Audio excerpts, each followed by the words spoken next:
Hello. In a few days, Jews will begin to celebrate the holiday of Hanukkah to commemorate the first recorded fight for religious freedom, when their ancestors fought and won against Greek tyranny. They will light a menorah, or Hanukkah, every day for 8 days and eat foods fried in oil to remember the miracle of the oil that was supposed to last only 1 day but lasted 8 days instead. There will be menorah lightings in many public places, a project spearheaded by the Chabad Lubavitch movement. Since 1979, there has been a very large national menorah on the Ellipse near the White House in Washington. Indeed, the story it tells has universal value.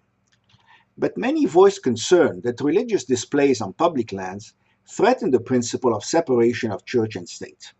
They ask, is a public menorah lighting somehow endorsing Judaism as an official state religion? Let us examine this issue. The First Amendment to the U.S. Constitution states, Congress shall make no law respecting an establishment of religion or prohibiting the free exercise thereof. Are the two parts in contradiction? If I light my own giant menorah on public land and stay with it continuously, is this allowed because of my own freedom of exercising my religion, or disallowed because religion in public place might imply government endorsement? This issue has been taken up many times by the courts, culminating in a 1989 Supreme Court case. The American Civil Liberties Union challenged the city of Pittsburgh's right to display both a nativity scene and a menorah on public lands, in the case Allegheny County versus ACLU.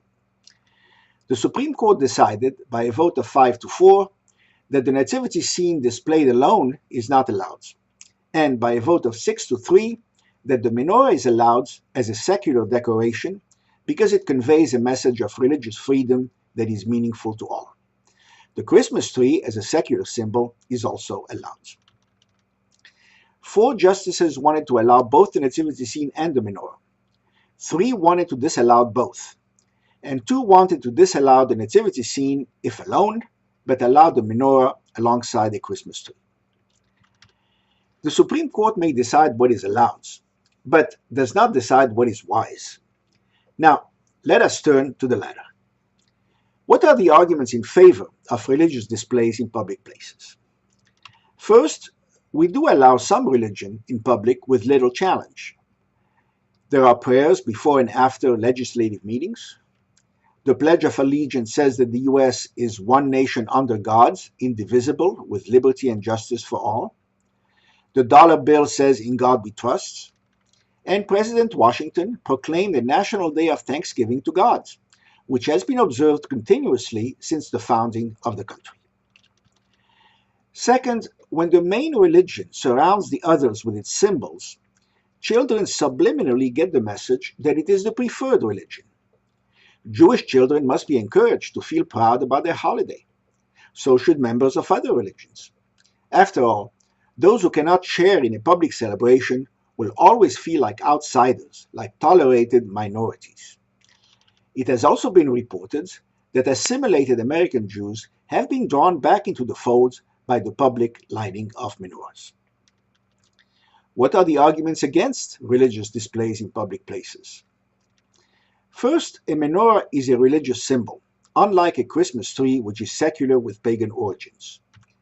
The menorah was lit by ancient Jews at the temple in Jerusalem. In fact, one of its functions is to publicize the miracle, Pirsumei Nisa in Hebrew. It is customary to place the Hanukkah near a window of one's house, visible from the street.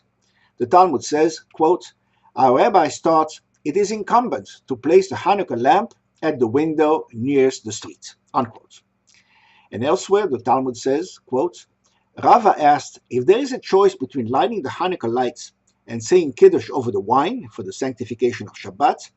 Is Kiddush more important because it is a more frequent obligation? Shabbat is weekly, whereas Hanukkah is an annual event. Or are the Hanukkah lights preferable on account of publicizing the miracle? After asking, he himself answered it. The Hanukkah lights are preferable because they publicize the miracle, unquote. So, permitting only secular displays on public land should exclude the menorah. Second, and most importantly, allowing menorahs and Christmas trees in public would encourage Muslims, Baha'is, Buddhists, Hindus, Confucianists, Shintos, Wiccans, and other pagan-like sects, etc., to ask for a piece of the action. This might turn city hall grounds into museums of religion, if all faiths put up a display. And even if each one is allotted exactly the same square footage, which one should get the choicest position, the most visible one, and which one should be relegated to the back? There would be no end to disputes. It also conveys the message that all religions are equal. There are three options: allow only secular items associated with the religion, allow both religion and secular items, or allow neither. If one allows only secular items associated with the religion, the effect is that Christmas trees, Santa Clauses, elves, reindeer, etc. are okay, but not menorahs. What if we used only secular Jewish items? Dreidels, perhaps. But dreidels are religious symbols. They show the Hebrew letters for a great miracle happened there. Stars of David, perhaps? But the Star of David also symbolizes another state, Israel, and might elicit charges of dual loyalty. If one allows both religious and secular items associated with the religion, the effect is that Hanukkah will be displayed together with nativity scenes, virgin mothers, crosses, crucifixes, etc. What message do these associations convey? If one allows neither religion nor secular items associated with the religion, the main benefit to Jews is that it confines the religion of the majority, Christianity, to private property. Indeed, many, perhaps most, U.S. communities are exclusively Christian, and Christian displays on public land encounter no challenge or competition. This promotes a Christian country mentality among the people, an idea that must be fought by non-Christians. My personal preference is that all religious symbols with no attendance should be confined to private property. Why must they be on public lands? There is plenty of large private lands, such as houses of worship, shopping malls, community buildings, etc. Jews could put giant Hanukkahs on private property to be seen by all for miles around. You could put one on the lawn of your house. Enjoy the lights and don't let them go out. Hag Sameach.